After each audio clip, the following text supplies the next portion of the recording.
Hello मेरे CA inter वाले दोस्तों। तो कैसे हो आप लोग? वैसे मुझे पता है हाल तो बुरे ही होंगे, अच्छे तो नहीं होने वाले। एग्जाम बड़े ही नजदीक है और आपकी पढ़ाई से पता नहीं दूरियां कितनी दूर है, मुझे नहीं पता। पहले आपको मैं बता देता हूँ। आपको मुझे जितना लगता है आप परेशान होंगे मोस्टली सेकंड ग्रुप को लेके। रीजन बीइंग वहां पे बैठे अपने दो दो राक्षस। First one is audit, another one is EIS.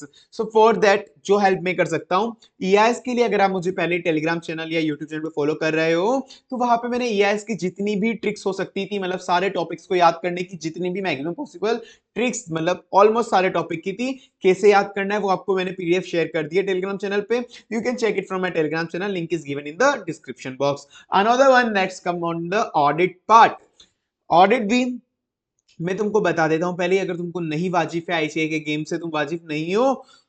ICI को थियोरेटिकल सब्जेक्ट में चाहिए exact answer. Exact answer means exact keywords and heading. Exact answer is here means is exact heading and exact keywords, ये दो चीज अंदर का description आप अपने आप से चेप सकते हो, कोई दिक्कत नहीं है। बस कीवर्ड हाईलाइट करना है, हेडिंग हाईलाइट करनी है। अगर उसका सजेस्टेड आंसर में जो उनको मॉडल आंसर मिलता है एग्जामिनर को, उसके अंदर भी हाईलाइट होता है। सजेस्टेड आंसर में नहीं होता, जो मॉडल आंसर मिलता है ना, जो एग्जामिनर होता है जो चेक करता है, उसके पास भी हाईलाइटेड वर्ड्स होते हैं। मैं तुमको बताऊंगा अभी, वीडियो जल्दी लाने वाला हूं मैं, कैसे सजेस्टेड आंसर वर्क करता है असली में मॉडल आंसर। तो अगर आपका जो कीवर्ड और हेडिंग उसके आंसर से मैच हो गई, उसकी बोल्ड वाले से, तो आपको फुल मार्क्स मिल जाएंगे, अंदर कुछ भी लिख के आ जाना। बट कीवर्ड और हेडिंग बिल्कुल परफेक्ट होनी चाहिए, मतलब एग्जैक्ट मतलब एग्जैक्ट। अब कुछ लोग क्या करते हैं ऑडिट में, सी इंटर में अपन को इतना एक्सपीरियंस नहीं होता आईसीआई के गेम से, तो कुछ लोग क्या करते हैं केवल समझ समझ के चले जाते हैं कि नहीं समझेंगे अपने हिसाब से लिख के आ जाएंगे तो मार्क्स मिल जाएंगे। बहुत दूर की गलत फहमी है, हालांकि गलत है, आईसीआई को ऐसा नहीं करना चाहिए, पर ऐसा ही होता है। अगर तुमको मार्क्स चाहिए तो तुमको एग्जैक्ट रटना पड़ेगा, ठीक है? तो उसको अब मेरे पास दो ऑप्शन थे जो मैं सोच रहा था। इंटर के लिए टाइम अपने पास दो एक महीने बाकी है अभी, तो इंटर के लिए मैं सोचा था कौन सी वीडियोस लाऊं। First one is full revision video, detail में रिवीजन करें, बट आई थिंक वो ज्यादा सेंसलेस होती। अपन अभी इन वीडियोस के अंदर एग्जाम ओरिएंटेड चलेंगे। अब मैं बताता हूं मैं क्या करने वाला हूं सारे चैप्टर के लिए तुमको। इंटर के अंदर ओनली दो ही चैप्टर ऐसे हैं जो समझने वाले हैं, जिनको समझना अच्छे से चाहिए और समझना भी चाहिए। Reason being MCQ true and false अंदर डीप आईसीआई घुमा देती है। कंपनी ऑडिट, स्टैंडर्ड ऑडिटिंग, दोनों पूरे के पूरे ऑलरेडी कवर्ड है मेरे यूट्यूब चैनल पे, लिंक आपको नीचे प्लेलिस्ट का मैं दे दूंगा, ठीक है? वो दोनों ऑलरेडी कवर है, तो वो डिटेल में आप देख लेना। अब बाकी जो भी चैप्टर्स है उनको अपन चलेंगे एग्जाम ओरिएंटेड रट्टाफिकेशन पर्पज से, कि इनको रटना कैसे है, पूरा रटाने की जिम्मेदारी होने वाली है इधर मेरी। मतलब रटाने की जिम्मेदारी तो होने वाली है पूरी मेरी। तुमको बस कुछ नहीं करना है, इस वीडियो को जितनी बार उसके उतनी बार देखना है। मैं तो फर्स्ट बार में मेरी तरफ से रटा दूंगा, पर भूलने की बीमारी तुमको है। रीजन मीन सबको होती है भूलने की बीमारी, एक बार में ठीक है याद हो जाएगा, पर अगर तुम बार बार रिवाइज नहीं करोगे तो ऑफकोर्स भूलोगे ही भूलोगे। जितनी बार उसके उस वीडियो को देखना। अब अपन इस वीडियो के अंदर जितने भी इंपॉर्टेंट टॉपिक से हर एक चैप्टर के जितने भी इंपॉर्टेंट टॉपिक के रट्टाफिकेशन पर्पज से मैं इन वीडियोस के अंदर समझाऊंगा बिल्कुल भी नहीं। पहले ही बता दूं, अगर तुम समझने के पर्पज से आए हो तो अभी वीडियोस बंद कर सकते हो। मैं बिल्कुल नहीं, मैं एग्जाम ओरिएंटेड चलूंगा कि तुमको मार्क्स किस चीज से मिलेंगे। अभी समझने का टाइम मुझे नहीं लगता अभी अपने पास ज्यादा है। तो अगर तुम ये वीडियो देखते हो तो इतनी मेरी गारंटी है तुमको पूरा का पूरा टॉपिक 110% याद हो जाएगा जो मैं कवर कराऊंगा इधर। जितने भी आईसीआई के हैं, ICI gives marks only for the रट्टाफिकेशन। तो मैं जो करने वाला हूं only memory technique, important topics की जितनी भी है मेमोरी टेक्निक, मेरी अलग मेमोरी टेक्निक होती है, तुमको याद होगा ही मतलब होगा, ठीक है? तो अब बिना टाइम वेस्ट करे मैं चलता हूं अपनी मेमोरी टेक्निक्स रट्टाफिकेशन पे। 110% गारंटी है, अगर तुम इस वीडियो को ध्यान से देखोगे तो रटने में आ जाएगा। चलो शुरू करते हैं। Okay, first of all auditing. वैसे तो ये लाइन मेरे को रखने की इच्छा भी नहीं थी मेरे नोट्स में, ये डेफिनेशन, क्योंकि ये बहुत समराइज नोट रखने वाला हूँ, क्योंकि ये तुमको ऑलरेडी याद होगी डेफिनेशन पूरी की पूरी। आई एम श्योर कि अगर तुम इंटर में हो, तुमने कभी भी ऑडिट ईपी पर पढ़ी हो, तो ये डेफिनेशन तुमको याद होगी होगी, सबके मुंह पे होती है ये, इसलिए इस पे मैं ज्यादा टाइम वेस्ट नहीं करूंगा। बाकी अपन नीचे आएंगे इन ट्रिक्स वगैरह पे, जो नीचे दे रखी है सारी। ये येलो हाईलाइट जो कर रखी है वो ट्रिक्स है, येलो हाईलाइट जो कर रखी है, ठीक है? ओके, एक बार पढ़ लेते हैं अपन ऑडिट को। Audit is an independent examination of financial information. Audit क्या है? Independent examination of a financial information. Audit is an independent examination of financial information of an entity PSL.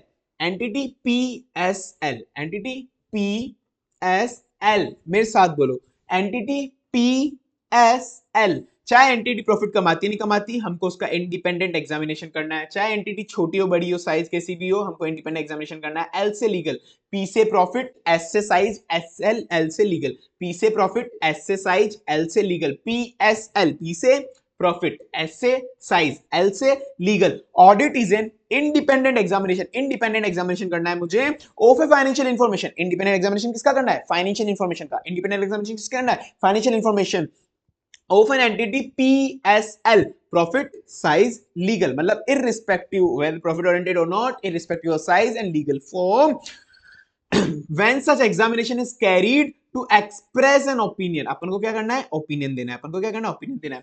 और it is an independent examination of a financial information, independent examination करना है financial information का, PSL, profit size legal form. और वो examination किस point of view से कर रहे हैं अपन? To express an opinion, to express an opinion. Got it? समझ में आ गया होगा तुमको? ऑडिटिंग समझ में तो क्या मैं रटाने की कोशिश में, पर ये ऑलरेडी तुमको आता होगा। अब अपन आते हैं second, element of system quality control. ये तुमको मिलेगा SQC1 के अंदर, जो अपना ICAI के अभी चैप्टर नंबर 1 में कवर करेगा ICAI ने। SQC1, element of system of quality control. अब देखो, ये मैं तुमको याद कराने के लिए, only for the remembering purpose, ऐसा नहीं कि मुझे नीचे गालियां पड़ रही हो कमेंट के अंदर, that's I am clearing here only, कि only for remembering and trick purpose what we will say is, quality की बात आ गई। क्वालिटी किसके अंदर ज्यादा होती है, मेल में या फीमेल में? Only for remembering and trick purpose, पहले ही बता रहा हूं, कमेंट में गालियां ना देना, ठीक है? तो मेल के अंदर क्वालिटी ज्यादा होती है फीमेल के कंपैरिजन में। सो ही मतलब भी क्या होता है? मेल ही होता है। मेल मतलब ऑफ कोर्स मेल ही होता है। ही और मेल, क्वालिटी की बात आ गई, element of quality control, quality किसके अंदर ज्यादा है? He male. क्वालिटी किसके अंदर ज्यादा है? He male, only for trick purpose, okay? So he male, quality किसके अंदर ज्यादा है? He male. क्वालिटी किसके अंदर ज्यादा है? He male. क्वालिटी किसके अंदर ज्यादा है? He mail. जैसे तुम दिमाग में आएगा क्वालिटी, क्वालिटी कंट्रोल है, element of quality control, quality किसके अंदर ज्यादा है? तुमको एकदम से ज्यादा जाना चाहिए ही मेल। एच से ह्यूमन रिसोर्स, ई से एंगेजमेंट परफॉर्मेंस, एम से मॉनिटरिंग, ए से acceptance and continuous of client relationship, L से लीडरशिप, ई से एथिकल रिक्वायरमेंट, एस से सॉरी ही मेल, एच से ह्यूमन रिसोर्सेज, ई से एंगेजमेंट परफॉर्मेंस। साथ साथ बोलो तो ही याद होगा, और जितनी बार वीडियो को उतनी बार देख लेना, खाना खाते हो गया जब भी फ्री हो, इससे कान में ईयरफोन लगा के वीडियो चला के बैठ जाओ, अपन टाइम वेस्ट बिल्कुल नहीं करेंगे इस वीडियो के अंदर, सब बिल्कुल एग्जाम ओरिएंटेड रहेगी। ही मेल, एच से ह्यूमन रिसोर्सेज, ई से एंगेजमेंट परफॉर्मेंस, एम से मॉनिटरिंग, ए से एक्सेप्टेंस एंड कंटिन्यूअस, एच से ह्यूमन रिसोर्सेज, ई से एंगेजमेंट परफॉर्मेंस, एम से मॉनिटरिंग, ए से acceptance and continuation of client relationship, M A L से लीडरशिप, ई से ethical requirement, ई से एथिकल रिक्वायरमेंट, ई से एथिकल रिक्वायरमेंट। डन। क्वालिटी किसमें ज्यादा है? He mail. Then we move on to the fundamental principle of professional ethics relevant to audit and conduct an audit of financial statement.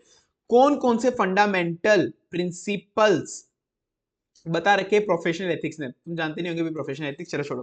कौन कौन से fundamental principle है जो auditor को फॉलो करने चाहिए ऑडिट करते वक्त? ऑडिट करते हो कौन कौन से फंडामेंटल प्रिंसिपल ऑडिटर को फॉलो करने चाहिए? अपन को क्या है, कौन कौन से, कोई तुमसे पूछेगा कौन कौन से फंडामेंटल फॉलो करने चाहिए, तो तुम बोलोगे अरे ये तो मैंने आईपीसीसी में ही पढ़ लिया था, अरे ये तो मैंने आईपीसीसी में ही पढ़ लिया था। कौन कौन से फंडामेंटल प्रिंसिपल फॉलो करने चाहिए? अरे ये तो मैंने आईपीसीसी में ही पढ़ लिया था, अरे ये तो मैंने आईपीसीसी में ही पढ़ लिया था। सो आईपीसीसी में क्या पढ़ लिया था अपन ने? Fundamental principle. आईपीसीसी में ही पढ़ लिया था, आईपीसीसी ओ, आईपीसीसी ओ, आईपीसीसी ओ, आईपीसीसी ओ, आईपीसीसी ओ। क्वालिटी किसकी अच्छी होती है? मेल की, ही मेल। ये फंडामेंटल प्रिंसिपल कहाँ पढ़ लिए थे? आईपीसीसी के अंदर ही। आई से इंटीग्रिटी, आई से इंटीग्रिटी, आई से इंटीग्रिटी, पी से प्रोफेशनल बिहेवियर, पी से professional behaviour, professional behaviour, C से दो होंगे कॉन्फिडेंशियलिटी, आईपीसीसी, कॉन्फिडेंशियलिटी और कॉम्पिटेंस। कॉम्पिटेंस मतलब यहाँ पे है professional competence and due, professional competence and due. C से कॉन्फिडेंशियलिटी, सी से कॉन्फिडेंस, प्रोफेशनल कॉम्पिटेंस, ओ से ऑब्जेक्टिविटी, ओ से ऑब्जेक्टिविटी, आईपीसीसी, आई से इंटीग्रिटी, पी से प्रोफेशनल बिहेवियर, सी से कॉन्फिडेंशियलिटी, सी से प्रोफेशनल कॉम्पिटेंस, कॉम्पिटेंस, ओ से ऑब्जेक्टिविटी, ओ से ऑब्जेक्टिविटी। Got it? आईपीसीसी में ही पढ़ लिया था fundamental principles. Now let's move on. The person conducting the task this task should take care to ensure that financial statement would not mislead anybody. मैं audit कर रहा हूं तो मेरा ऑब्जेक्टिव होना चाहिए कि जो फाइनेंशियल स्टेटमेंट है वो किसी को भी मिसलीड ना करे। तो इसके लिए मैं क्या क्या चेक करूं? मैं ऑडिटर हूं, फाइनेंशियल स्टेटमेंट किसी को मिसलीड नहीं करे, मेरा फाइनेंशियल स्टेटमेंट सही होना चाहिए, मेरा ये ऑब्जेक्टिव होना चाहिए। तो अगर मेरे को ऐसा रखना है कि फाइनेंशियल स्टेटमेंट कभी भी किसी को मिसलीड नहीं करे, तो मुझे देखना पड़ेगा कि financial statement true and fair बने। ट्रू एंड फेयर कैसे बनेंगे? मुझे ये देखना है ना कि फाइनेंशियल स्टेटमेंट किसी को मिसलीड ना करे, तो मुझे क्या देखना पड़ेगा कि financial statement true and fair बनने हैं। फाइनेंशियल स्टेटमेंट जैसा अकाउंटिंग स्टैंडर्ड बोलता है वैसे ही बने। Financial statement true and fair बने जैसा अकाउंटिंग स्टैंडर्ड बोलता है वैसे ही बने। Financial statement true and fair बने जैसा अकाउंटिंग स्टैंडर्ड बोलता है वैसे ही बने। ठीक है ना, मुझे ये चेक करना पड़ेगा। तो फाइनेंशियल स्टेटमेंट ट्रू बने नहीं बने, अकाउंटिंग स्टैंडर्ड बोलता है वैसे बने नहीं बने, ये सब चेक करने के लिए मुझे स्टार्टिंग से लेके एंड तक सब कुछ चेक करना पड़ेगा। स्टार्टिंग से एंड मतलब कोई भी एंट्री पास करी, एंट्री जर्नल एंट्री पास करी, तो मुझे देखना पड़ेगा कि वो जो एंट्री है उसके पीछे सपोर्टिंग था नहीं था, उसके पीछे सपोर्टिंग था नहीं था। मैं फाइनेंशियल स्टेटमेंट की ऑडिट कर रहा हूं, तुमने कभी ऑडिट करी हो तो अपन जर्नल एंट्रीज भी चेक करते हैं। जर्नल एंट्री में मैं देखूंगा कि ये जर्नल एंट्री क्यों पास करी, सेल की परचेज की जर्नल एंट्री, कि असली में इसके पीछे कोई सपोर्टिंग है नहीं है, कहीं डमी एंट्री तो नहीं डाल दी, या फिर मुझे देखना पड़ेगा कोई एंट्री स्किप तो नहीं कर दी। या तो मुझे एंट्री जब देखूंगा तो एंट्री में देखना पड़ेगा सपोर्टिंग है नहीं है, और या फिर मुझे देखना पड़ेगा कोई एंट्री स्किप तो नहीं कर दी। फिर जब मुझे पता पड़ा हाँ ये एंट्रीज तो सही है, तो अब एंट्रीज देखूंगा, ये लेजर एंट्रीज होने के बाद, जर्नल एंट्री होने के बाद लेजर के अंदर पोस्टिंग होती है। पढ़ा ना तुमने, 11 12 में पढ़ा, 11 में पढ़ लिया है, तो बचपन में पढ़ा था अपन ने कि जर्नल एंट्रीज हो गई, उसके बाद अब वो एंट्री हुई, एंट्री का सपोर्टिंग मैंने चेक करा और ये भी देखा कि कोई भी एंट्री छूट नहीं गई हो। फिर उसके बाद में देखूंगा कि ये जर्नल एंट्री तो सही है, अभी जर्नल एंट्री लेजर के अंदर ट्रांसफर हो गई ना, लेजर के अंदर प्रॉपर्ली ट्रांसफर हो गई ना, फिर अब वो सारी इंफॉर्मेशन यूज लेके मैं फाइनेंशियल स्टेटमेंट बनाऊंगा, वो सारी इंफॉर्मेशन यूज लेके मैं फाइनेंशियल स्टेटमेंट बनाऊंगा। देखो, मेरे को देखना है कि फाइनेंशियल स्टेटमेंट किसी को भी मिसलीड नहीं करे, मिसलीड नहीं करे, तो मतलब financial statement true and fair होने चाहिए और फाइनेंशियल स्टेटमेंट अकाउंटिंग स्टैंडर्ड के हिसाब से बनने चाहिए। फाइनेंशियल स्टेटमेंट किसी को मिसलीड नहीं करे, मतलब financial statement true and fair होने चाहिए और फाइनेंशियल स्टेटमेंट अकाउंटिंग स्टैंडर्ड के हिसाब से बनने चाहिए।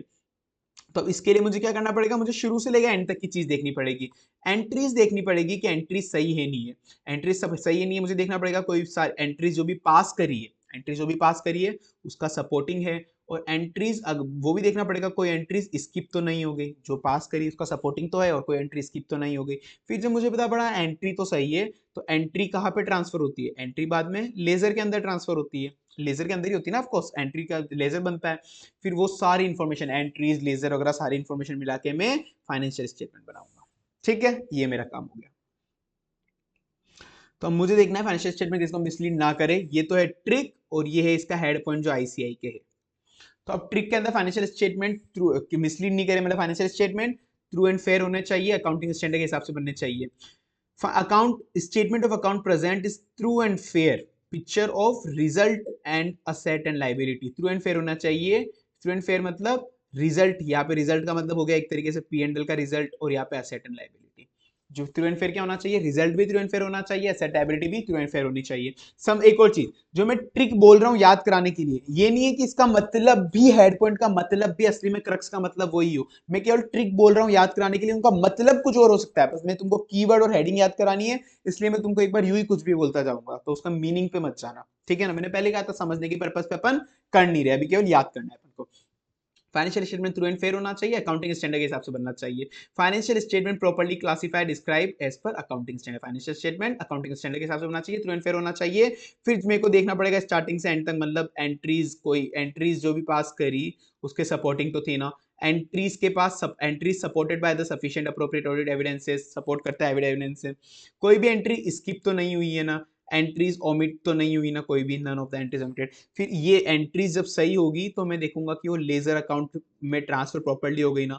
Account have been drawn up with the reference of entries, account किससे बना है, लेजर अकाउंट एंट्रीज के थ्रू बना है। फिर वो सारी इंफॉर्मेशन को लेकर मैं फाइनेंशियल स्टेटमेंट बनाऊंगा। तो information should be clear and unambiguous, information should be clear and unambiguous, got my point? Okay, चलो नीचे।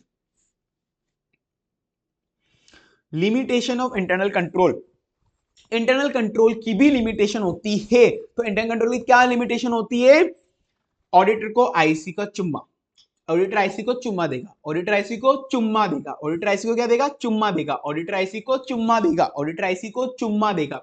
इंटरनल कंट्रोल की क्या लिमिटेशन है, ऑडिटर आईसी को चुम्मा देगा, ऑडिटर आईसी मतलब इंटरनल कंट्रोल, ऑडिटर आईसी को चुम्मा देगा। ठीक है, तो ऑडिटर आईसी को चुम्मा देगा, चुम्मा सी, चुम्मा सी, चुम्मा सी, चुम्मा सी, चुम्मा सी, ओके, CHUMAC, चुम्मा सी, चुम्मा सी।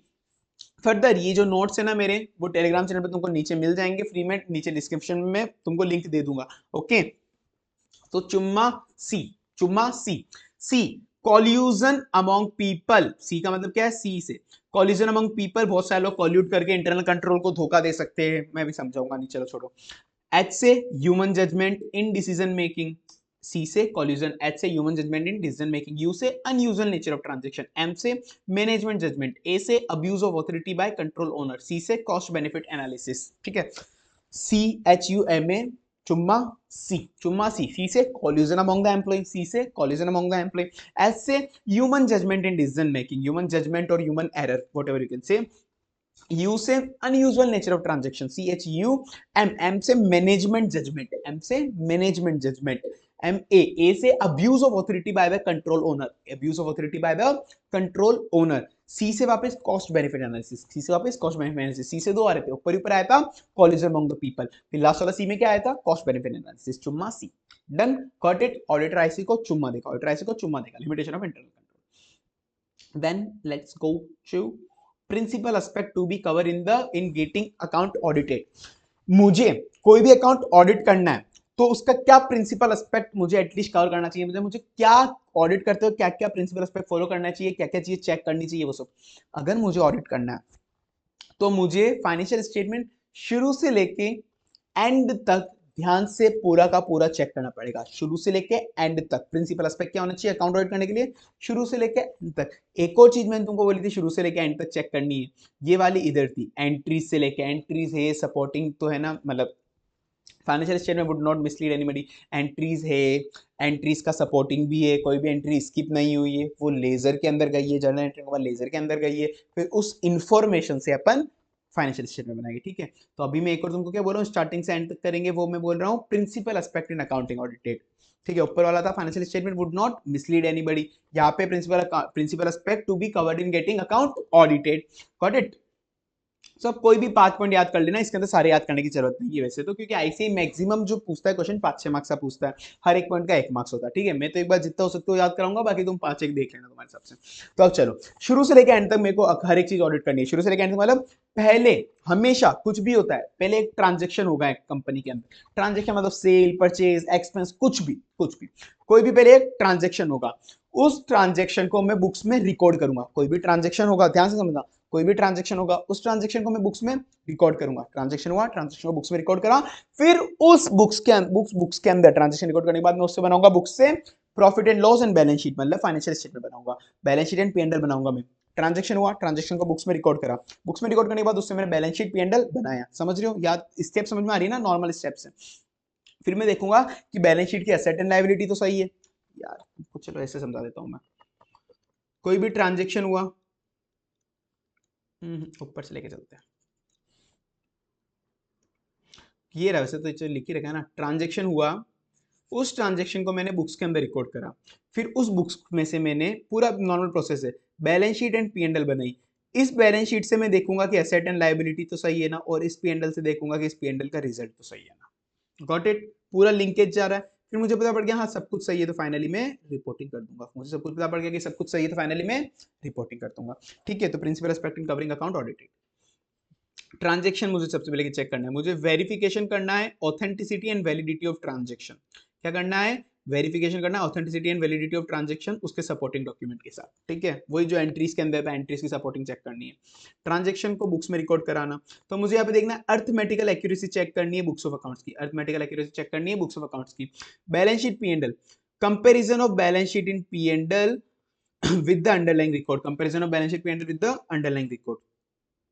फिर असेट एंड लाइबिलिटी के अंदर मुझे क्या चेक करना है, असेट जो भी है बैलेंस शीट के अंदर उसका टाइटल किसके पास है, असली में उसका ओनर कौन है, असली में एग्जिस्ट तो करती है ना, और उसकी वैल्यू क्या है, असली के अंदर एग्जिस्ट तो करती है, वैल्यू क्या है, टाइटल एग्जिस्टेंस वैल्यू चेक करनी है मुझे असेट्स की बैलेंस शीट के अंदर। फाइनल ये तो अपने असेट चेक करा, लाइबिलिटी भी चेक करनी है, बैलेंस शीट के अंदर मुझे असेट लाइबिलिटी दोनों चेक करनी है, असेट का टाइटल एग्जिस्टेंस वैल्यू चेक करनी है और लाइबिलिटी भी चेक करनी है, वेरिफिकेशन। पी&एल का रिजल्ट भी चेक करना है, result of profit and loss क्या वो ट्रू एंड फेयर तो बता रहा है ना पी&एल। फिर उसके जो भी अगर सब कुछ मुझे लगा कि ऊपर सही है, असेट लाइबिलिटी का सब कुछ, फाइनल में क्या करूंगा, रिपोर्टिंग कर दूंगा, reporting to the appropriate person, reporting to the appropriate person. Transaction हुआ, ट्रांजेक्शन को बुक्स में रिकॉर्ड करा, ट्रांजेक्शन की वेरिफिकेशन चेक करना है, बुक्स को मुझे अर्थमेटिकल एक्यूरेसी चेक करनी है, फिर उससे मैंने बैलेंस शीट पी&एल बनाया, बैलेंस शीट के अंदर बैलेंस शीट पेंडल बनाया, बैलेंस शीट के अंदर मैं असेट एंड लाइबिलिटी चेक करूंगा, असेट एंड लाइबिलिटी दोनों अलग अलग चीजें, फिर पीएनएल के अंदर मैं रिजल्ट चेक करूंगा, अगर सब कुछ सही है तो मैं रिपोर्टिंग कर दूंगा to appropriate person. Advantage of getting books accounted audited sorry. तो क्या ऑडिट में कराऊंगा तो मुझे क्या बेनिफिट मिलेगा? देख भाई, मैं एज एन ऑनर हूं, मैं ऑनर हूं, अब मुझे कोई मेरा फ्रेंड मना कर रहा है कि ऑडिट मत करा, ऑडिट कराने से तुझे क्या ही फायदा हो जाएगा, तो मैं उसको बोलूंगा भाई ऑडिट कराने से सबको फायदा ही फायदा होगा, ऑडिट कराने से सबको फायदा ही फायदा होगा, मेरा बिजनेस है, मैं बोलूंगा ऑडिट कराने से सबको फायदा ही फायदा होगा, मुझे भी फायदा होगा, मेरे पार्टनर को भी फायदा होगा, मेरे एम्प्लॉइज एंड लेबर को भी फायदा होगा, गवर्नमेंट को भी फायदा होगा, अदर पर्सन को भी फायदा होगा, किसको? सबको फायदा होगा, मुझे भी फायदा होगा, मेरे पार्टनर को भी फायदा होगा, मुझे भी फायदा होगा, मेरे पार्टनर को भी फायदा होगा, मेरे एम्प्लॉय लेबर को भी फायदा होगा, गवर्नमेंट को भी फायदा होने वाला है, और बाकी अदर स्टेक होल्डर्स को भी फायदा होने वाला है। किस किस को किस फायदा है? सबको है। क्या क्या? मुझे खुद को क्या फायदा है? देख भाई, मेरी कंपनी, अगर मैं ऑडिट कराऊंगा तो ऑडिटर कोई ना कोई वीकनेस ढूंढ के देगा, कोई भी वीकनेस हुई तो ढूंढ लेगा इंटरनल कंट्रोल में, कोई भी मेरी कंपनी के अंदर इंटरनल कंट्रोल में कोई भी वीकनेस हुई तो वो ढूंढ लेगा, फिर अगली बार से मेरे लॉस वेस्टेज वगैरह कम होंगे, ऑडिटर मेरे वीकनेस मुझे ढूंढ के दे देगा, मैं उसको सही कर दूंगा ना, तो मैं अगली बार से मेरे लॉस एंड वेस्टेज कम होंगे। पार्टनर को क्या फायदा होगा? पार्टनर कभी भी आएगा या रिटायरमेंट होगा तो कितनी गुडविल लेनी चाहिए, कितना सेटलमेंट होना चाहिए, वो फायदा होगा। एम्प्लॉइज लेबर को क्या फायदा होगा? लेबर के साथ जो भी सेटलमेंट वगैरह होना है, ट्रेड डिस्प्यूट चल रहा है, कोई भी वेजेस कितनी देनी है वो सब करनी है, वो ऑडिटेड बुक से मुझे पता पड़ जाएगा, और मुझे ये भी पता पड़ जाएगा कि अभी एम्प्लॉय को चोरी वोरी तो नहीं करना है, मेरे सामान वगैरह एम्बेजलमेंट तो नहीं कर रहा है। गवर्नमेंट को क्या फायदा होगा? गवर्नमेंट मेरी बुक्स ऑडिट कराना चाहती है क्योंकि गवर्नमेंट को एक्चुअल टैक्स लाइबिलिटी कैलकुलेट करनी है मेरी, कि मैं कम तो टैक्स पे नहीं कर रहा हूँ ना, तो मुझे बुक्स को कौन सी गवर्नमेंट चेक करेगी वो। एंड फर्दर कोई भी लाइसेंस वगैरह इशू करने के लिए मुझे चाहिए कि मुझे ये लाइसेंस चाहिए, तो गवर्नमेंट मेरे से बुक्स मांग सकती है ऑडिटेड वाली। बाकी अदर पर्सन को भी सबको फायदा होगा, बैंकर हो गया, शेयर होल्डर हो गया, पब्लिक हो गई, सबको फायदा होगा ऑडिटेड बुक्स पे, वो रिलाई कर सकते हैं क्योंकि ओके। सो मुझे खुद को फायदा होगा, क्या होगा कि मेरे अगर इंटरनल कंट्रोल में कोई भी वीकनेस होगी तो ढूंढ लेगा, ठीक है ना, मेरे इंटरनल कंट्रोल में कोई भी वीकनेस होगी तो ढूंढ लेगा, फिर उससे उसकी वजह से मेरे वेस्टेज एंड लॉस कम होंगे, अगली बार से वेस्टेज एंड लॉस कम होंगे। मेरे पार्टनर को भी फायदा होगा कि सेटलमेंट ऑफ अकाउंट जब भी होगा पार्टनर का, एम्प्लॉइज को, लेबर को भी ट्रेड डिस्प्यूट चल रहा है, कोई भी हायर वेजेस वगैरह उनको चाहिए तो वो फायदा होगा सेटल करने में। Employees from committing deflection and embezzlement, moral check होगा, एम्प्लॉय वो चोरी वोरी नहीं कर पाएंगे मेरी कंपनी में। गवर्नमेंट को भी फायदा होगा, कोई भी इशू है लाइसेंस के रिलेटेड या ऐसा कुछ भी, तो वो मेरी बुक्स मांगेगी, ऑडिटेड बुक्स। टैक्स सेटलमेंट के लिए भी मुझे टैक्स लायबिलिटी एक्चुअल में कितनी है, इसलिए टैक्स भी गवर्नमेंट ही लेती है ना ऑफ कोर्स, बाकी अदर पर्सन को भी होगा फायदा, ठीक है ना। Done. Okay, let's move to another topic.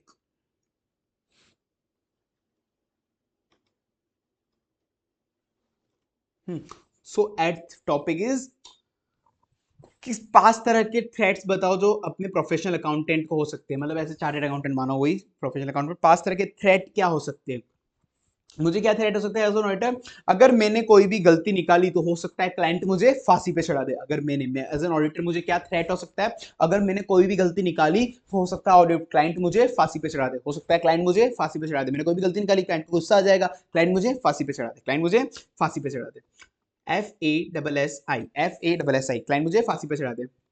Familiarity threat, A से एडवोकेसी थ्रेट, एफ से फेमिलियरिटी थ्रेट, ए से advocacy threat, SSI self interest threat, self review threat, intimidation threat. F familiarity threat, F से क्या है? Familiarity threat, F से familiarity threat, F से familiarity threat.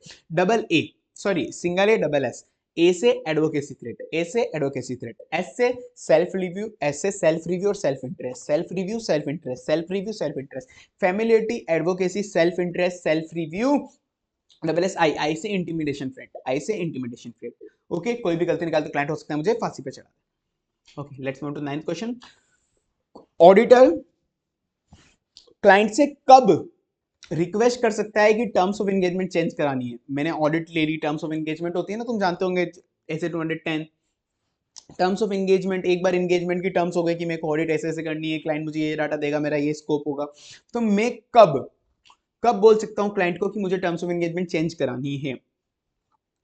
मैं अगर अभी इसको उल्टा लेके चलो, अगर क्लाइंट क्लाइंट बोलेगा मुझे कि मुझे टर्म्स ऑफ एंगेजमेंट चेंज करानी है, क्लाइंट मुझे बोल रहा है ऑडिटर को कि क्लाइंट बोल रहा है कि टर्म्स ऑफ एंगेजमेंट चेंज करो, तो मैं बोलूंगा यू आर एमसी, मैं नहीं कर रहा, मुझे गुस्सा आएगा कि बार बार क्या टर्म्स ऑफ कंडीशन चेंज करा रहा है तू, टर्म्स चेंज कराने आया वो, मेरे को गुस्सा आ गया, मैं पहले काम करूँ, बोला नहीं टर्म्स चेंज करो, पागल है क्या, मैंने पूरा काम करके बैठ गया, वो बोल रहा है कि टर्म्स चेंज करो, you are MC, you are MC, पागल है एक नंबर का, मैंने पूरा काम कर दिया, बोला टर्म्स चेंज कर दो, यू आर एमसी, मैं नहीं कर रहा, यू आर एमसी टर्म में नहीं कर रहा, यू आर एमसी। आर से restriction on scope of engagement, R से restriction on scope of management, engagement, restriction on scope of engagement. अगर मेरी स्कोप ऑफ एंगेजमेंट पे रिस्ट्रिक्शन हो रहा है तो मैं बोलूंगा मुझे चेंज करके दो भाई आपकी टर्म्स।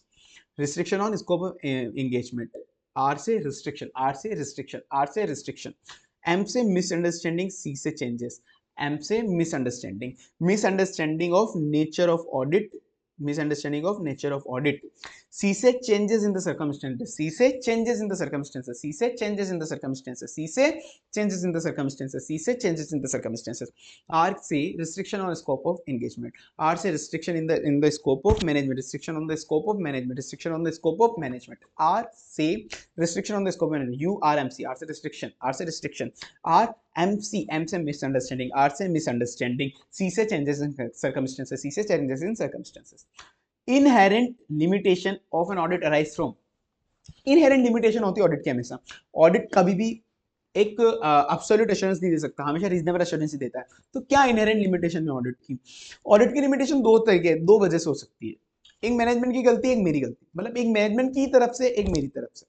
एज एन ऑडिटर मैं ऑडिट ऐसे करता हूँ, मेरे ऑडिट के प्रोसीजर ही मैं ऐसे लगाता हूँ कि जिससे सारी गलतियां पता ही नहीं पड़ पाए, मतलब मेरे पे भी कुछ रिस्ट्रिक्शन है एज एन ऑडिटर कि मेरे को प्रोसीजर ही वो लगाने पड़ते हैं जिससे सारी गलतियां पता ही नहीं पड़ पाए, मतलब नेचर ऑफ ऑडिट प्रोसेसर। एक होता है मैनेजमेंट, जो मैनेजमेंट बनाता है financial statement, financial reporting management करता है ना हमेशा।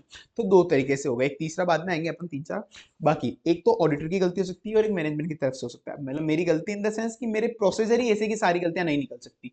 नेचर ऑफ ऑडिट प्रोसीजर, जो ऑडिट प्रोसीजर है, जो ऑडिटर लगा रहा है ऑडिट प्रोसीजर, वो हो सकता है कि मैनेजमेंट जानबूझ के डाटा ही नहीं प्रोवाइड कर रहा हूं मुझे, मैनेजमेंट में नॉट प्रोवाइड डेटा, लिख देना यहाँ पे इंफॉर्मेशन है डेटा, मैनेजमेंट मुझे डाटा दे ही नहीं रहा है तो मैं पता कैसे करूंगा चीजों को। और फ्रॉड हो सकता है बहुत सोफिस्टिकेटेड हो, तो मेरा ऑडिट प्रोसीजर उसको पकड़ नहीं पाएगा। ये ऑडिट है, ऑफिशियल इन्वेस्टिगेशन नहीं कि जो मैं एक एक चीज की गर्दन पकड़ के बंदूक दिखा के बोलूंगा ये डाटा मुझे दे, ऑडिट है, इन्वेस्टिगेशन है ये। तो ये मेरे ऑडिट प्रोसीजर की कमी है। मैनेजमेंट की चालाकी, ऑडिटर की गलती, मैनेजमेंट की चालाकी, ऑडिटर की गलती, मैनेजमेंट की चालाकी। मैनेजमेंट की चालाकी मतलब वो फाइनेंशियल रिपोर्टिंग, मतलब जो फाइनेंशियल स्टेटमेंट बनाए तो हो सकता है उसमें गड़बड़ कर दे, गलत गलत एस्टिमेशन ले ले, गलत गलत जजमेंट ले ले, मैं पकड़ ही नहीं पाऊं। और balance between benefit and cost, benefit and cost, हो सकता है कि ऑडिट करने में जितनी बेनिफिट मिल रहा है, ऑडिट करने से जितना बेनिफिट मिल रहा है उससे ज्यादा मेरी कॉस्ट लग रही हो, उससे ज्यादा मेरी कॉस्ट लग रही हो, तो मैं ऑडिट सही से करवाऊंगा ही नहीं कि भाई कॉस्ट ज्यादा आ रही है ऑडिट करने की, बेनिफिट कम मिल रहा है, बेनिफिट कॉस्ट। और अदर मैटर, अगर फ्रॉड हुआ, सीनियर मैनेजमेंट इन्वॉल्व हुआ उसमें, तो ऑडिटर जल्दी से पकड़ नहीं पाएगा। रिलेटेड पार्टी के जितने भी फ्रॉड होते हैं रिलेटेड पार्टी के ट्रांजेक्शन एंड रिलेशनशिप में, वो ऑडिटर जल्दी से नहीं पकड़ पाता। Non compliance of laws and regulation को भी नहीं पकड़ पाएगा, गोइंग कंसर्न को भी नहीं पकड़ पाएगा। ठीक है,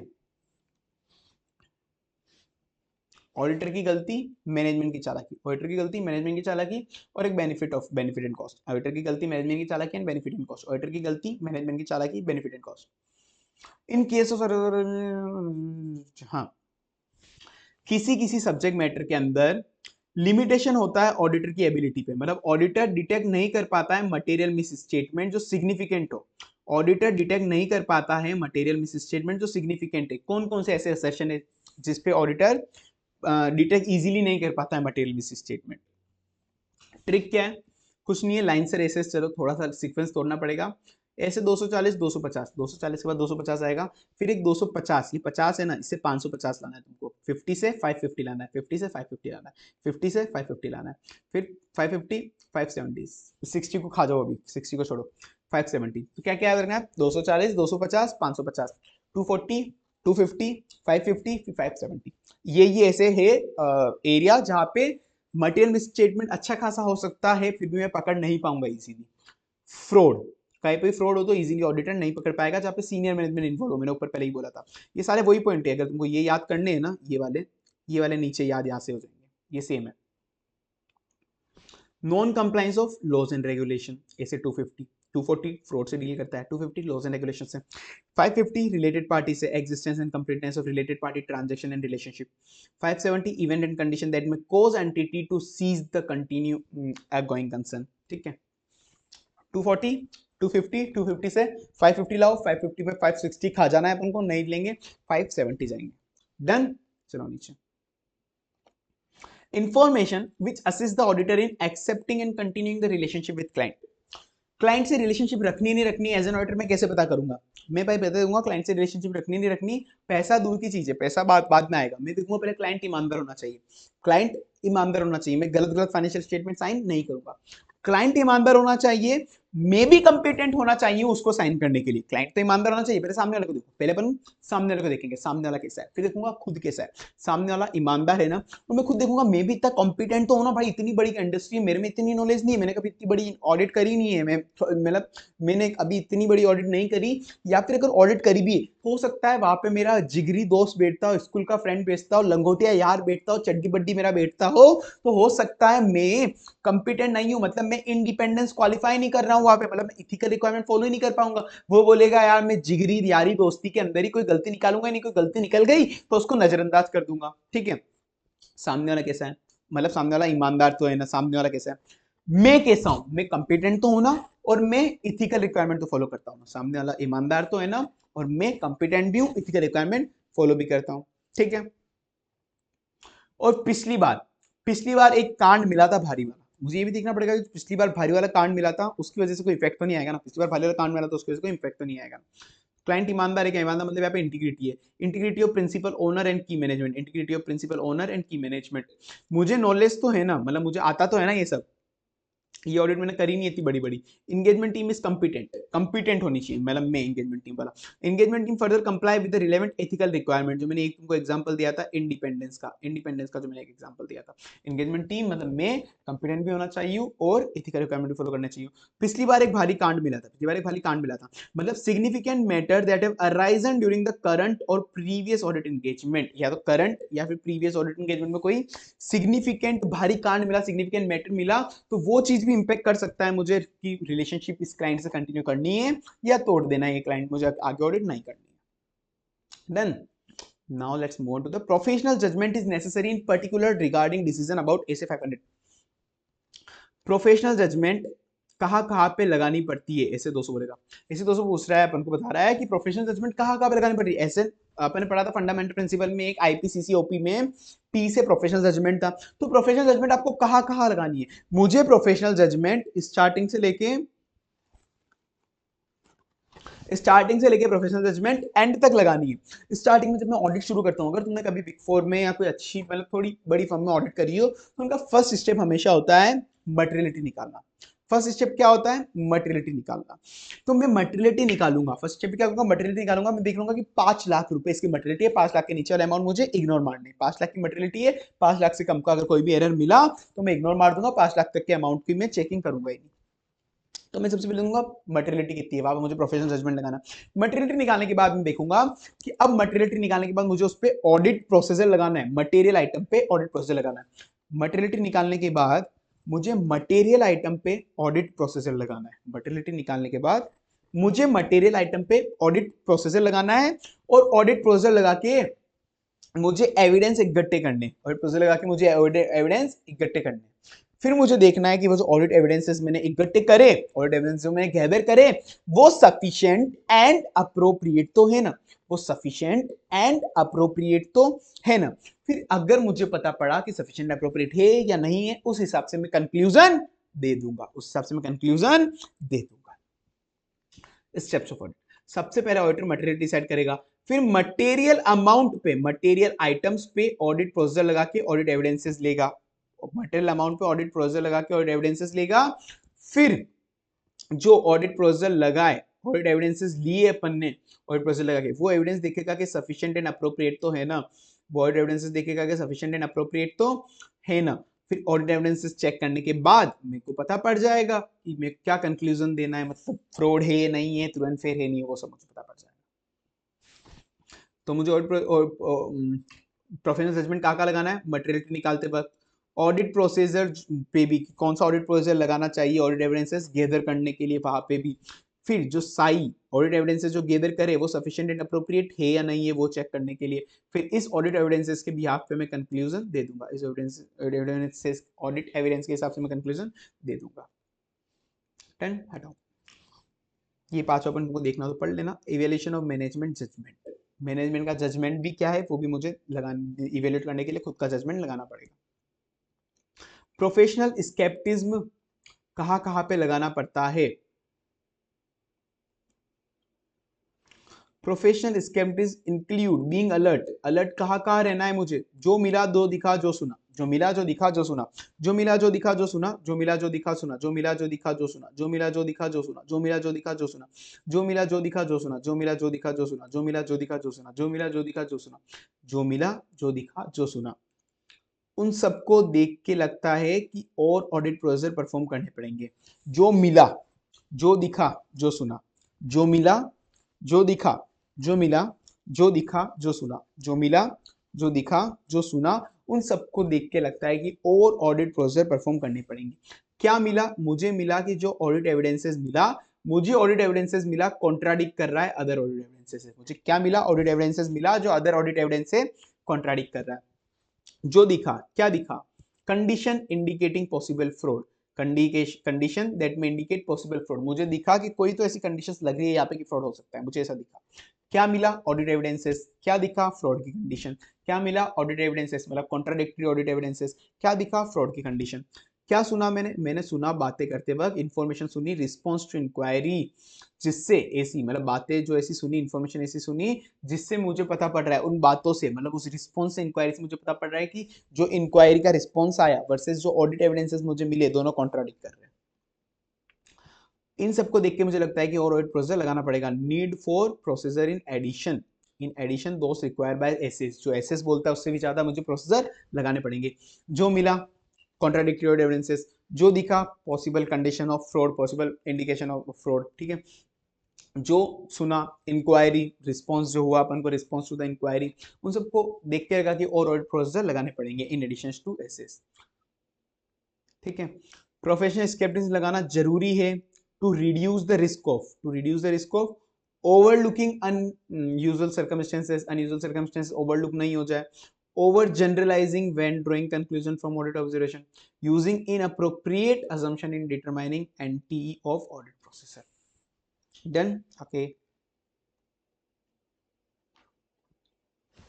pre condition of audit, SA 210 बोलता है कि जब भी आप ऑडिट ले रहे हो, एक्सेप्ट कर रहे हो, कंटिन्यू कर रहे हो, तो कुछ प्री कंडीशन होनी ही चाहिए। मतलब ये कंपलसरी है कि ये नहीं हुई तो मैं ऑडिट एक्सेप्ट नहीं करूंगा। क्या प्री कंडीशन होनी चाहिए? वो होनी चाहिए कि मैनेजमेंट को, एक तो मैनेजमेंट को उसकी रिस्पॉन्सिबिलिटी एक्नॉलेजमेंट करनी पड़ेगी कि मैं जो फाइनेंशियल स्टेटमेंट बनाऊंगा, मैनेजमेंट बोलेगा कि मैं जो फाइनेंशियल स्टेटमेंट बनाऊंगा वो एफआरएफ के अकॉर्डिंग बनाऊंगा, मतलब एफआरएफ फाइनेंशियल रिपोर्टिंग फ्रेमवर्क, इंडेस एस समझते हो ना तुम, अकाउंटिंग स्टैंडर्ड या इंडियन अकाउंटिंग स्टैंडर्ड, वो एफआरएफ उसको बोलते हैं, फाइनेंशियल रिपोर्टिंग फ्रेमवर्क। तो जो मैं फाइनेंशियल स्टेटमेंट बनाऊंगा वो एफआरएफ के अकॉर्डिंग बनाऊंगा। सो एफआरएफ शुड बी एक्सेप्टेबल, और फाइनेंशियल स्टेटमेंट बनाऊंगा वो एफआरएफ के हिसाब से बनाऊंगा। एक तो मैनेजमेंट को ये एक्नॉलेज करना चाहिए। मैनेजमेंट ये भी बोलेगा कि ऑडिटर को मैं सारी इंफॉर्मेशन दूंगा, एडिशनल इंफॉर्मेशन भी दूंगा। क्या देगा मैनेजमेंट? ऑडिटर को सारी इंफॉर्मेशन देगा, एडिशनल इंफॉर्मेशन भी देगा। और अगर कोई पर्सन पे एक्सेस चाहिए, तो वो भी देगा, पर्सन पे एक्सेस चाहिए तो वो भी देगा।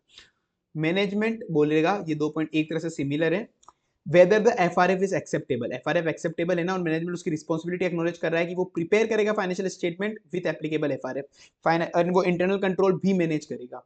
प्रोवाइड ऑडिटर विद, ऑडिटर को सारी इंफॉर्मेशन देगा, ऑल इंफॉर्मेशन, एडिशनल इंफॉर्मेशन भी देगा, और पर्सन को एक्सेस चाहिए, पर्सन का एक्सेस चाहिए तो वो भी देगा।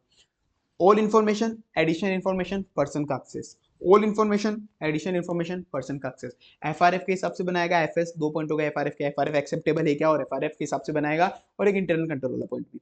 और बाकी जो इंफॉर्मेशन देगा, all information, additional information, access का सारे पर्सन को access, all information, additional information, सारे पर्सन को access. Situation where new engagement letter to be sent, ऐसी सिचुएशन जब न्यू एंगेजमेंट लेटर सेंड करना हो, मतलब जनरली क्या होता है कि अपन बार बार ऑडिट करते हैं, 5 साल या 10 साल की जो भी अपन ऑडिट कर रहे हैं लगातार, 1 टर्म 2 टर्म, तो अपन क्या करते हैं, हर साल न्यू एंगेजमेंट लेटर नहीं देते, एक बार जो एंगेजमेंट लेटर फाइनल हुआ उसी को कंफर्म कराते हैं कि हाँ वही है। पर हर बार न्यू एंगेजमेंट लेटर देना कब कंपलसरी हो जाएगा? हर ईयर। वो तब कंपलसरी हो जाएगा जब इनमें से कोई ऐसी कंडीशन हो गई हो। तो अब रिकरिंग, इसको अपन एक और क्वेश्चन भी आ सकता है कि रिकरिंग ऑडिट के अंदर, रिकरिंग ऑडिट के अंदर एंगेजमेंट लेटर बार बार देना है नहीं देना, एंगेजमेंट लेटर बार बार देना है नहीं देना। तो रिकरिंग ऑडिट नाम से भी एक इसका क्वेश्चन बनता है। तो रिकरिंग से ऐसा होता है, इसको याद रखना है अपन को, ऋतिक रोशन का रिकरिंग तलाक, ऋतिक रोशन का रिकरिंग तलाक। ऋतिक रोशन के कितनी बार तलाक हुए? बहुत ज्यादा बार। रिकरिंग नेचर के तलाक हो रहे हैं ना, उसके बार बार जल्दी आए दिन होते जा रहे हैं, तो रिकरिंग नेचर का तलाक। तो ऋतिक रोशन का तलाक क्यों हो रहा है? क्योंकि अब दोनों के बीच में, उसकी और उसकी वाइफ के बीच में, दोनों के बीच में वो पहले वाली स्पेशल टर्म्स नहीं रही। दोनों के बीच में वो पहले वाली स्पेशल टर्म नहीं रही। फील करना, इसको फील करना, इमेजिन करना, तब याद होगा। दोनों के बीच में वो स्पेशल टर्म नहीं रही, दोनों के बीच में वो स्पेशल टर्म नहीं रही। दोनों के बीच में मिसअंडरस्टैंडिंग हो गई थी। रीजन भी, दोनों के बीच में स्पेशल टर्म नहीं रही क्योंकि दोनों के बीच में मिसअंडरस्टैंडिंग हो गई थी। वो मिसअंडरस्टैंडिंग क्यों हुई? उसके पिताजी की तरफ से। क्या नाम है उसके पिताजी? और वीरेन जैसे दिखते हैं जो भी, उनके ऋतिक रोशन के पापा, सीनियर मैनेजमेंट की तरफ से, सीनियर मैनेजमेंट की वजह से, सीनियर मैनेजमेंट ऋतिक रोशन के पापा। ठीक है, देखो दोनों के बीच में अब वो स्पेशल टर्म नहीं रही, दोनों के बीच में कुछ मिसअंडरस्टैंडिंग हो गई थी। दोनों के बीच में वो स्पेशल टर्म नहीं रही क्योंकि दोनों के बीच में कोई मिसअंडरस्टैंडिंग हो गई थी। क्यों हुई थी? उसके पापा की वजह से, मतलब सीनियर मैनेजमेंट की वजह से, उसके सीनियर मैनेजमेंट की वजह से। वो नहीं चाहता था कि वो साथ रहे, इसीलिए दोनों के बीच में स्पेशल टर्म नहीं रही, दोनों के बीच में मिसअंडरस्टैंडिंग आ गई थी सीनियर मैनेजमेंट की वजह से। इस वजह से उसकी वाइफ की लीगल ओनरशिप दूसरे बंदे को ट्रांसफर करनी पड़ी। मतलब तलाक हो रहा है ना एक तरह से, तो लीगली ओनरशिप दूसरे बंदे को ट्रांसफर करनी पड़ी। लीगली ओनरशिप दूसरे बंदे को ट्रांसफर करनी पड़ी, लीगली ओनरशिप दूसरे बंदे को ट्रांसफर करनी पड़ी। इस वजह से ऋतिक रोशन का नेचर बहुत ज्यादा खराब हो गया था। वो पागल हो गया, नशेड़ी हो गया, कबीर सिंह बन गया। उसका नेचर बहुत ज्यादा खराब हो गया, नेचर। ठीक है, उसका नेचर बहुत ज्यादा खराब हो गया। दोनों के बीच में अब वो स्पेशल टर्म नहीं रही क्योंकि उन दोनों के बीच में एक मिसअंडरस्टैंडिंग हो गई थी। मिसअंडरस्टैंडिंग किसकी वजह से हुई? उसके पापा की वजह से, सीनियर मैनेजमेंट। इस वजह से लीगली ओनरशिप उसके वाइफ की ट्रांसफर करनी पड़ी, लीगली ओनरशिप उसके वाइफ की ट्रांसफर करनी पड़ी। और अब इस वजह से ऋतिक रोशन का नेचर थोड़ा बदल गया था, ऋतिक रोशन का नेचर थोड़ा बदल गया था। डन, ठीक है। ये 17 रिपीटेड आ गया था गलती से, अब नोट्स के अंदर मैं हटा के दे दूंगा तुमको। 18th point, compliance with the SQC on review of audit work. Review करता है ऑडिटर अपने वर्क को, रिव्यू करेगा ना, तो रिव्यू पे कैसे रिव्यू करेगा? कोई भी ऑडिटर, मतलब लीडर हो गया, कोई भी बंदा हो गया जो ऑडिटर है, इंगेजमेंट टीम का पार्टनर ही मान लो, पार्टनर उसके टीम वालों का वर्क रिव्यू करेगा, या एक पार्टनर दूसरे पार्टनर का वर्क रिव्यू करेगा। तो रिव्यू करते वक्त उसको क्या चीजें ध्यान में रखनी है? आर सोकर, क्या याद रखना है रिव्यू करते वक्त? आर, आर से आर, आर से आर, आर सोकर, आर सोकर, आर सोकर। आर रिव्यू का आर से शुरू होगा, आर से खत्म होगा। आर सोकर, आर सोकर, आर सोकर। रिव्यू करते क्या ध्यान रखना है? आर सोकर, आर सोकर, आर सोकर, आर सोकर, आर सोकर, आर सोकर, आर सोकर, आर सोकर, आर सोकर, आर सोकर, आर सोकर, आर सोकर। रिव्यू करते मुझे ध्यान रखना है कि R, work has been performed in accordance with the regulatory and legal requirement. Regulatory and legal requirement को ध्यान में रखते हुए वर्क परफॉर्म हुआ है, मुझे ये चीज रिव्यू करनी है। ई से, सॉरी, एस से सिग्निफिकेंट मैटर जो भी आए थे ऑडिट के अंदर वो फर्दर कंसीडरेशन के लिए रेस कर दिए। ओ से ऑब्जेक्टिव ऑफ इंगेजमेंट अचीव हो गया। C consultation conclusion, appropriate consultation have been taken place, work perform support the conclusion reached and appropriately documented. E से evidence obtained is sufficient and appropriate, evidence sufficient and appropriate, conclusion is documented, consultation is taken, consultation is taken. R से revise NTE of work perform, अगर revise करने की जरूरत हो NTE nature timing extent तो revise कर लेना। R से स्टार्टिंग में क्या है? Regulatory and legal requirement, R regulatory and legal requirement. S से सिग्निफिकेंट मैटर, एस से significant matter raise for further consultation, S O double C. C से दो आएंगे, एक तो कंसल्टेशन जो है वो कंसल्टेशन प्रॉपर्ली अप्रोप्रिएट कंसल्टेशन ले लिया अपन, जो यहाँ पे सिग्निफिकेंट मैटर की बात हो रही थी ना, सिग्निफिकेंट मैटर, उस सिग्निफिकेंट मैटर का एक तरह से मानो कि उसका कंसल्टेशन ले लिया और डॉक्यूमेंट कर दिया उसको। सी से कंसल्टेशन, सी से कंक्लूजन, सी से कंसल्टेशन, सी से कंक्लूजन। ई से ई से एविडेंस सफिशिएंट एंड अप्रोप्रिएट होने चाहिए, ई से एविडेंस सफिशिएंट एंड अप्रोप्रिएट होने चाहिए। आर से revise in anti if needed, R से revise in anti if needed, R सो कर। ठीक है, आर से regulatory and legal requirement, R से क्या है? Regulatory and legal requirement. S से सिग्निफिकेंट मैटर, ओ से ऑब्जेक्टिव, सी से कंसल्टेशन, वापस सी से कंक्लूजन, ई से एविडेंस, आर से रिवाइज इन एंटी। डन। नीचे qualities in of an auditor, as an auditor तुम में क्या क्वालिटीज होनी चाहिए? सबसे पहले तो अपन बात करेंगे प्रोफेशनल एंड टेक्निकल क्वालिटीज की। बहुत नॉर्मल है, नॉर्मल चीज सोचो, अगर मैं ऑडिटर हूं मुझे सब चीज का नॉलेज होना चाहिए, क्योंकि मेरे को किसी का बिजनेस जाके चेक करना है, ओनर को बताना है कि भाई तुम्हारा बिजनेस सही चल रहा है नहीं चल रहा है, तो मुझे बिजनेस की नॉलेज भी होनी चाहिए। अगर मैं टेक्सटाइल इंडस्ट्री की ऑडिट कर रहा हूँ, रियल एस्टेट इंडस्ट्री की ऑडिट कर रहा हूँ, ऑटोमोबाइल इंडस्ट्री की ऑडिट कर रहा हूँ, वॉट एवर, टेलीकम्युनिकेशन फलाना डिग्रा, तो मुझे पहले उस बिजनेस के बारे में नॉलेज होना चाहिए कि इस टाइप के बिजनेस के अंदर कौन कौन से एक्सपेंडिचर होते हैं, कौन से लॉस एंड रेगुलेशन वगैरह लगते हैं, तो मुझे बिजनेस का नॉलेज भी होना चाहिए, उसमें कौन से लॉज एंड रेगुलेशन लगते हैं उसका नॉलेज भी होना चाहिए, अकाउंटिंग का नॉलेज भी होना चाहिए, ऑडिटिंग का नॉलेज भी होना चाहिए। Got it? बिजनेस का नॉलेज भी होना चाहिए, उस बिजनेस पे कौन से लॉज एंड रेगुलेशन लगते हैं उसका नॉलेज भी होना चाहिए, अकाउंटिंग का नॉलेज भी होना चाहिए, ऑडिटिंग का नॉलेज भी होना चाहिए। बिजनेस का नॉलेज होना चाहिए, लॉज एंड रेगुलेशन का नॉलेज भी होना चाहिए, एक्ट मतलब लॉज एंड रेगुलेशन का भी नॉलेज होना चाहिए, अकाउंटिंग का नॉलेज भी होना चाहिए, ऑडिटिंग का नॉलेज भी होना चाहिए। बिजनेस, उस पर कौन से लॉज एंड रेगुलेशन लगते हैं, accounting and auditing, accounting and auditing, इन सब का मुझे नॉलेज होना चाहिए। ये तो बात थी प्रोफेशनल टेक्निकल क्वालिटीज की। इन लेटेस्ट डेवलपमेंट मतलब जो जो भी कंप्यूटर में नए नए इनोवेशन ग्रोथ आ रहे हैं, नए नए सॉफ्टवेयर आ रहे हैं, नए नए रिक्वायरमेंट आ रही है, उन सब चीजों का भी, ठीक है, नॉर्मल है। अब पर्सनल क्वालिटी क्या होनी चाहिए ऑडिटर की? ऑडिटर की पर्सनल क्वालिटी होनी चाहिए एईआईओयू, एईआईओ, एईआईओ, एईआईओ। क्या होनी चाहिए? एईआईओ। कोई तुमसे ऑडिटर की पर्सनल क्वालिटी पूछे, तुमको क्या बोलनी है? A E I O, A E I O, A E I O, A E I O, A E I O, A E I O, A E I O, A E I O. ऐसे रिपीट करो तो याद होगा। A E I O, A E I O, A E I O, A E I O, A E I O, A E I O, A E I O. Personal quality क्या होनी चाहिए ऑडिटर की? A E I O, A E I O. वोवल टाइप नहीं होती क्या? Vowels, vowels, A E I O, A E I O, A E I O, A E I O, A E I O. U को इग्नोर करो, यू को इग्नोर करो अभी। A E I O, A E I O, A E I O, A E I O, A E I O, A E I O, A E I O, A E I O, A E I O, A E I O, A E I O. Got it? क्या पर्सनल क्वालिटी कुछ तुमको क्या बोलना है? एईआईओ, फिर आगे सी लगा देना, आगे सी लगा देना। सी, सी से तुमको मतलब पता है, ये सी के तो तुमको हजारों मीनिंग आते हैं, तुम जानते ही हो सी से, पर वहां पे वो मीनिंग नहीं है जो तुमको आते हैं, यहाँ पे कॉन्फिडेंशियलिटी है, तुमको तो पता नहीं, बहुत ज्यादा आते हैं, छोड़ो। एईआईओ, एईआईओ, सी लगा देना, एईआईओ, सी। ए को हटाओ, ईआईओ, इथिक्स, एथिक्स होना चाहिए ऑडिटर को। इंटीग्रिटी होना चाहिए, ए ई ई आई, आई से दो होगा, ए ई, ई से इथिक्स हो गया, एथिक्स हो गया, आई से इंटीग्रिटी एंड इंडिपेंडेंस, आई से इंटीग्रिटी एंड इंडिपेंडेंस, आई से इंटीग्रिटी भी, आई से इंडिपेंडेंस भी, आई से इंटीग्रिटी भी, आई से इंडिपेंडेंस भी। ए ई से एथिक्स, आई से इंटीग्रिटी, आई से वापस इंडिपेंडेंस, ई आई ओ। ओ से ऑब्जेक्टिविटी, सी से कॉन्फिडेंशियलिटी, ओ से ऑब्जेक्टिविटी, सी से कॉन्फिडेंशियलिटी, ओ से ऑब्जेक्टिविटी, सी से कॉन्फिडेंशियलिटी, ओ से ऑब्जेक्टिविटी, सी से कॉन्फिडेंशियलिटी, ओ से ऑब्जेक्टिविटी, सी से कॉन्फिडेंशियलिटी, ओ से ऑब्जेक्टिविटी, सी से कॉन्फिडेंशियलिटी, ओ से ऑब्जेक्टिविटी एंड सी से कॉन्फिडेंशियलिटी। ठीक है, ए आई। आई थिंक ये लास्ट है ना अपना, या last topic, importance of independent audit. भाई इंडिपेंडेंट ऑडिट क्यों करानी है? ऑडिट तो करानी है, इंडिपेंडेंट ऑडिट क्यों करानी है? इंडिपेंडेंट बंदे से ऑडिट क्यों करानी है? भाई एक बात ध्यान से समझ ले, कंपनी हो या पार्टनरशिप फर्म हो, फाइनेंशियल स्टेटमेंट को हमेशा इंडिपेंडेंट ऑडिटर से ही ओपिनियन दिलवाना।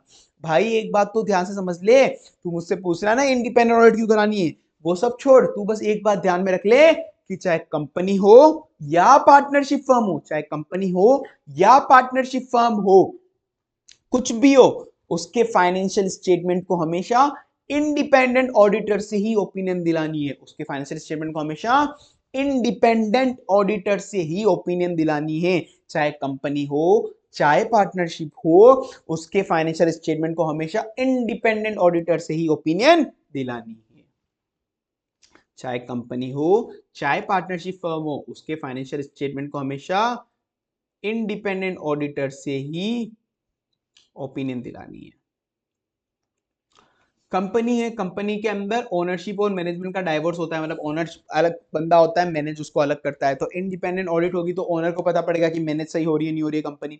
ऑडिटेड फाइनेंशियल स्टेटमेंट हेल्प करता है सब लोगों को, मैंने तुमको ऊपर ही बताया था, सब लोगों को हेल्प करता है वो, मैनेजमेंट को खुद को भी हेल्प करेगा डिसीजन मेकिंग में, ट्रेड पेबल एंड लेंडर को भी पता पड़ेगा कि यार भाई वो बैलेंस शीट पैनल देखेगा कि सही है तो उनको उधार देगा, वरना नहीं देगा, उनको पता पड़ेगा उधार ही क्यों, तो साले 2 रुपए खा के भाग जाएंगे। गवर्नमेंट को पता पड़ेगा कि टैक्स लगाना है, इन्वेस्टर को पता पड़ेगा इन्वेस्ट करना है नहीं करना है, नॉर्मल है, ये सब तुमको आता है, ठीक है ना। Independence is a real safe guard, independence एक रियल सेफ गार्ड होता है, इसलिए हमेशा इंडिपेंडेंट बंदे से ही ओपिनियन दिलानी है। Inform, objective and forthright opinion, society will able to get, society को एक inform, objective and forthright opinion मिल जाएगा फाइनेंशियल स्टेटमेंट पे, अगर कोई इंडिपेंडेंट बंदा ऑडिट करेगा तो। Got it? आई होप तुमको ये सारी चीजें याद हो गई होगी। अब तुम इस वीडियो को जितनी बार उसको उतनी बार देख लेना, मेरे हिसाब से अभी तुमको एक बार तो याद हो गई, पर भूलना ह्यूमन नेचर है, टेंशन ना लो, सब भूलते हैं, कोई भी वो दिक्कत नहीं है। पर बार बार देखो, याद होगा। जब भी खाना खा रहे हो, ट्रैवलिंग कर रहे हो, कुछ भी कर रहे हो, कान में ईयरफोन लगा के वीडियो ऑन कर दो। सब कुछ फ्री ही है वैसे भी, तुम जितनी बार देखो उतनी बार वीडियो तुमको मिल जाएगी यूट्यूब पे। एंड फर्दर ये नोट्स तुमको मेरे टेलीग्राम चैनल पे मिल जाएंगे। रिमेनिंग सारे चैप्टर में फटाफट फटाफट अभी अपलोड करता रहूंगा। एंड कंपनी ऑडिट, इस चैनल ऑडिटिंग की जो एग्जिस्टिंग वीडियोस है वो देख लो, डिटेल के अंदर है। कारो भी इंक्लूडिंग कारो डिटेल के अंदर है, वो तुमको हेल्प कर देगी, बहुत समझने लायक वीडियोस है। Okay, got it. चलो till next video, tata bye bye, see you.